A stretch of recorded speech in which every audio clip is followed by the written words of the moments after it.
Cela fait déjà 6 mois que j'ai commencé à faire des critiques de films, et dès la première, j'ai clairement mis en avant mon goût prononcé pour les films qui n'ont pas peur d'oser. Et dans cette frénésie jusqu'au boutiste, il est quelque part normal d'y trouver des films très violents. Alors après Gaspard Noé et son viol en plan séquence, après Leatherface agitant sa tronçonneuse devant la caméra, et après notre alien chéri, l'intrus du Nostromo traquant et tuant tous les autres passagers, peut-être est-il nécessaire de respirer un bon coup, loin de toute cette agitation, de tous ces cris de souffrance, de la sueur, du sang et des larmes qui s'entremêlent. Oui, c'est peut-être le moment de se reposer.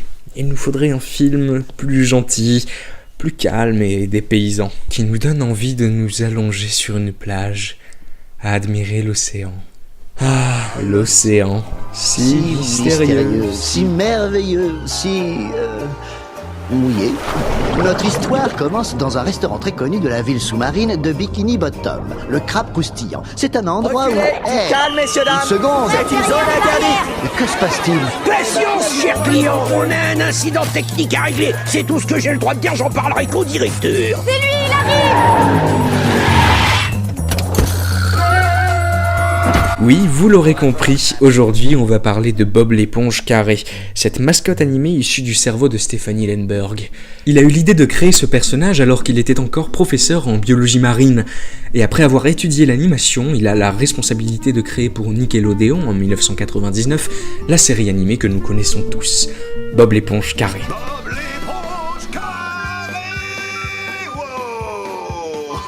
C'est 5 ans après que M. Hillenburg se lance un défi périlleux, adapter le petit personnage jaune au cinéma. La conséquence de courts épisodes télévisés ne suffisent pas pour un long métrage. Il faut une intrigue, une vraie, avec des péripéties, un plan de plancton plus machiavélique que tous les autres, un roi et une princesse, des monstres assoiffés de sang, un cyclope habitant la terrible ville maudite de Shell City et plus encore. Une vraie aventure de cinéma, tout en conservant la sève de ce qui fait la série animée. Comment l'adapter alors que ce qui fait toute son efficacité, c'est bien son format. Quand le film est sorti, c'était en 2004. J'avais 3 ans et on m'avait déjà planté devant la série animée. J'avais vu le film pour la première fois 2 ans après sa sortie, alors qu'il était vendu avec un exemplaire de la PlayStation 2 et du jeu vidéo intitulé Bob l'éponge bataille pour Bikini Bottom. Bob l'éponge a donc autant fait partie de mon enfance sur le plan cinématographique que sur le plan vidéoludique. Mon avis sur le film est donc autant biaisé que mon attachement y est fort. Je ne cherche cependant pas à justifier un plaisir coupable. Aujourd'hui, je veux simplement expliquer pourquoi Bob l'éponge le film est, à mes yeux, un bon film, et surtout à quel point il est singulier dans le paysage du cinéma d'animation. Son intrigue reste classique. C'est une quête qui suit efficacement différentes étapes. Plankton vole la couronne du roi Neptune tout en faisant accuser Monsieur Krabs afin de récupérer la recette du pâté de crabe et d'attirer toute la clientèle. Et Bob l'éponge va récupérer cette couronne pour sauver Monsieur Krabs de son exécution imminente. Mis à part des enjeux volontairement ridicules, jusqu'ici rien de particulièrement renversant. Certes, mais là où Bob l'éponge, le film, devient unique, c'est dans sa capacité à retranscrire parfaitement un sentiment enfantin. Dans sa construction, dans son humour, dans son approche, dans la façon dont le film résout les problèmes que nos héros rencontrent. Tout transpire l'enfant. Vous avez déjà observé des enfants jouer, inventer des histoires, créer un univers? Il n'y a pas de règles ni de limites. Très souvent, ça s'inspire d'éléments préexistants comme des monstres, des cyclopes ou des personnages spécifiques, et ça crée une histoire autour qui ne répond pas forcément à des règles spécifiques. Là où n'importe quel film vous dirait que libérer un peuple asservi et sauver son patron d'une exécution imminente grâce aux ondes d'un rock effréné, ça n'a pas vraiment de sens, Bob l'éponge le film vous dit « pourquoi pas ?» Et c'est là où le long métrage réussit, là où d'autres n'arrivent pas. Bob l'éponge est un film sur un enfant et sur les difficultés à passer à l'âge adulte. Comme beaucoup d'autres films. Mais contrairement à beaucoup de ces autres films, Bob l'éponge a ce regard innocent et totalement sincère. Il arrive à ne plus être le regard d'un adulte sur le passage à l'âge adulte, mais est profondément ancré dans la vision d'un enfant. Il y est si ancré qu'au lieu de montrer son personnage évoluer et accepter ses responsabilités pour aller de l'avant, il lui fait accepter sa nature profonde et sa fonction, celle d'être un enfant, dénué de vices, incorruptible, tout en nous disant que c'est exactement cela qui fait sa plus grande force. Finalement, Être un homme, est-ce que ça vaut le coup ? Bob l'éponge reste un enfant dans son monde, et Bob l'éponge le film maintient son image puérile dans le monde des films d'animation, où la majorité des productions sont désormais régies par un cahier des charges très spécifique et des intrigues ultra balisées. Situation normale. Nos héros doivent retourner à leur ville en très peu de temps alors qu'ils sont à l'autre bout du monde. Un film normal résoudrait ce problème en utilisant un élément de l'intrigue introduit précédemment. C'est d'ailleurs ce que Bob l'éponge s'apprête à faire en utilisant un sac rempli d'air précédemment donné par la princesse, ayant pour but de les propulser jusqu'à Bikini Bottom. Mais le film s'en moque et jette littéralement à l'eau cette idée.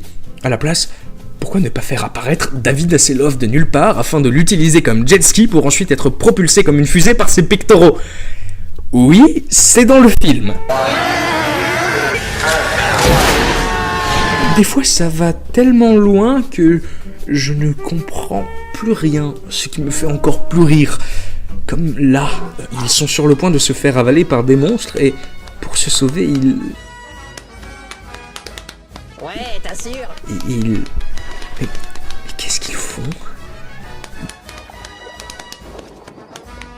Ils se donnent des claques sur le corps, mais pourquoi ? Toi aussi t'assures.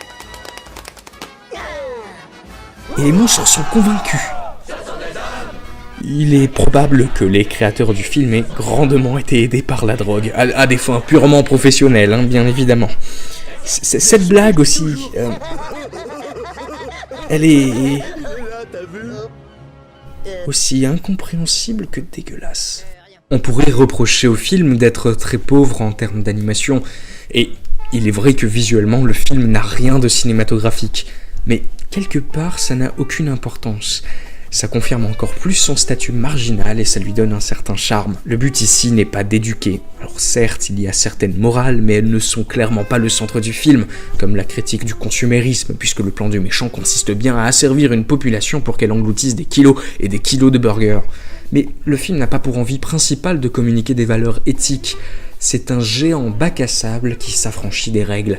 Et c'est précisément là où il arrive à parler de l'enfance avec une sincérité sans limite. Puisqu'au lieu d'être un regard extérieur et donc par définition juge, il en épouse l'ADN. Quand je vois Bob l'éponge le film, je ne vois pas les producteurs en costard-cravate discuter de la potentialité de vente des produits dérivés selon la minute à laquelle apparaît un personnage. Je vois un créateur qui s'amuse et qui me communique sa sincérité avec joie. Finalement, Bob l'éponge n'est pas si éloigné de la façon dont je ressens un film de Gaspard Noé, de Leatherface ou de l'Alien, puisqu'il est le témoin d'artistes qui ont créé libre. Merci Stephen, merci Bob.